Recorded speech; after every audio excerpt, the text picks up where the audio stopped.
Last year, I was able to get my hands on a white knight philodendron, and in the process of taking care of the white knight philodendron, I absolutely failed. I was lucky enough to be able to save a cutting of that white knight philodendron where I was then able to root it and put it in a pot. So this year, I'm going to show you what my plan is to make sure that my white knight philodendron is set up for success. There's going to be a little bit of experimentation, but I hope that with a bit of time, my white knight philodendron is going to just absolutely thrive. Let's go ahead and cover what I'm going to do for this year. Here it is. Here's my white knight philodendron, and this is what my plan is for this year. My plan first consists of keeping this white knight philodendron outside. I know it might seem counterintuitive because a lot of people say that white knight philodendrons, as well as other tropical houseplants like bright indirect light, that usually consists of putting your plant inside and making sure that it's by a window and making sure that window gets ample amount of light. Well, being outside, this particular white knight philodendron is going to be exposed to the elements. I hope by it being exposed to the elements, it will be more consistent with its native environment. So that will mean higher humidity levels, rain, higher temperatures, and most importantly, more light. This particular white knight philodendron has been outside in this particular spot for about 3 days. And in the process of being outside for about 3 days, there actually is some great signs that it is going to be just fine. Now, if we look here, we see that I have a leaf that is beginning to emerge, which is absolutely exciting. I know I say a lot of things are exciting, but it really is exciting when you get multiple leaves or more leaves just forming off of a plant that has really been dormant over the past couple of months. Ideally, as these leaves get bigger, I'm going to continue to maintain this variegated look on the leaf.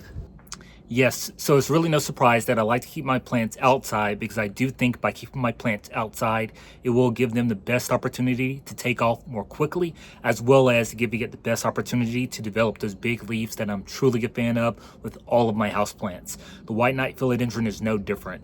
There is a slight caveat there in that I'm not concerned about necessarily the big leaves, but I am concerned about trying to make sure that my white knight philodendron maintains the beautiful white variegated look of the leaves. So I've talked about what my plan is for this year. Now let's talk about how to take care of the white knight philodendron, or let's talk about what my care routines are going to be this season when taking care of this beautiful plant. First things first, we've already talked about light. Typically, white knight philodendrons like bright indirect sunlight when being kept indoors, and a lot of times people will supplement the light that the white knight philodendron gets by getting a grow light. The grow light is going to ensure that not only will your plant continue to grow, but it will also continue to keep its variegated pattern. If your white knight philodendron, or really any variegated plant, begins to lose that beautiful variegation, usually it's a sign that your plant isn't getting enough sunlight. If it completely reverts into a standard plant, so in this case just a typical philodendron, what you would usually do is you would cut back your plant to a spot where you have variegation in the vine itself.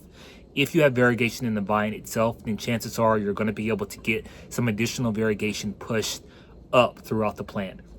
So with this particular white knight philodendron, I'm hoping that I continue to maintain that white look on the leaves by keeping it outside where it's going to get some bright, direct sunlight, but it's only going to be in the morning. So about 4 hours of morning sun direct. And then after that, in the bright or in the heat of day in the hot sun, it's going to only be exposed to bright indirect light. The reason why I want to avoid bright direct sunlight, especially in the heat of the day or in the really high afternoon, is because I'm going to scorch my leaves if I keep it exposed to that bright light, especially if I keep it, especially the white part of the leaves. If I keep it exposed to too much intense light, chances are those leaves are going to brown out. So this season, again, morning sunlight, about 4 hours of that direct morning sunlight, and then after that, it's just going to get bright indirect sunlight. If you like videos like this and want to continue to see more videos about houseplant tips and tricks, please consider subscribing to the channel. It's totally free and would mean a lot. Let's get to 1.2 thousand subscribers. Thank you so much. Now let's get back to the video. Let's talk about the soil. This is going to be a bit tricky here because while I do have it in a terracotta pot, I usually keep my plants in more of a water retentive soil mixture when being kept in a terracotta pot because your terracotta is very porous. And when you have a porous pot like this, you have a lot of air exchange and you also have a lot of wicking of the moisture. So instead of that moisture being maintained within the dirt, the moisture really just leaches out of the soil and it dries out more quickly. So keeping in mind that I have this in a terracotta pot, and also keeping in mind that this is about a 50-50 mixture of potting soil and perlite, my watering is going to be very, very frequent. Also, I have to keep in mind the fact that I have this plant outside. So it's being kept outside where it's also going to dry out more quickly as well. With that being said, I am most likely going to give this a drink of water probably about every 3 days or so.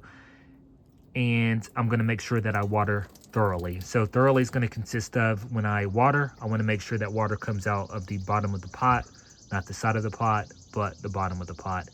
And when I do this, I will know that my plant is fully watered. And that is going to be my plan for the soil and for the watering as well. While we are talking about the soil, let's also quickly talk about the fertilization requirements. So typically with any kind of tropical houseplant, you want to try to give it a 3:1:2 NPK ratio fertilizer. But I'm a bit unsure with how I want to treat my white knight philodendron. So I'm going to hold off on giving it any kind of fertilizer. It does look like that even without, again, giving it a fertilizer, I still do have some growth here, which is a great sign. And I'm hoping that it's going to, again, just continue to give me that nice, vigorous growth. So I have a plant that's fully watered. And again, we know it's fully watered because if we look here, we see that I do have some water dripping out of the bottom. And while this continues to drain, I do want to talk about some of the things or some of the benefits that I'm going to get by keeping my white knight philodendron outside. Most importantly, well, really, there's only one benefit that I want to talk about, and that is the fact that my nodal length, or my internodal length, is going to be very, very tight. Usually when you see white knight philodendrons, or at least the ones that I've seen out in the wild, the internodal length is very long. So what that means is your leaf, or the distance between your leaves, is very wide, as opposed to having a very nice, tight, and compact look. I have this on a moss pole, and if you look here, I do have 4 leaves, so I will soon have 5 leaves. And if you see here, you also see that the distance in between the leaves is very tight. If I don't give this particular plant enough sunlight, not only do I risk losing some of that variegation, but I also risk having an internodal length that is going to be way too wide to look appealing at all. So again, giving it bright direct sunlight in the morning, bright indirect sunlight in the afternoon, and we'll just see what happens. I really think that this is going to be an amazing plant that I'm hoping that I can keep indoors in a nice environment once it begins to really take off. So there you have it. That's my plan of what I'm going to do to take care of my white knight philodendron throughout this growing season. I really hope it's going to be a success, because I was a bit disappointed last season when it didn't really go as expected. As always, I'll do my best to keep you updated, whether it succeeds or whether or not it fails. Thank you again for watching today's video. My name is Brad. If you enjoyed today's video, make sure you give it a thumbs up and consider, again, subscribing to the channel. With that, I'll see you on the next one.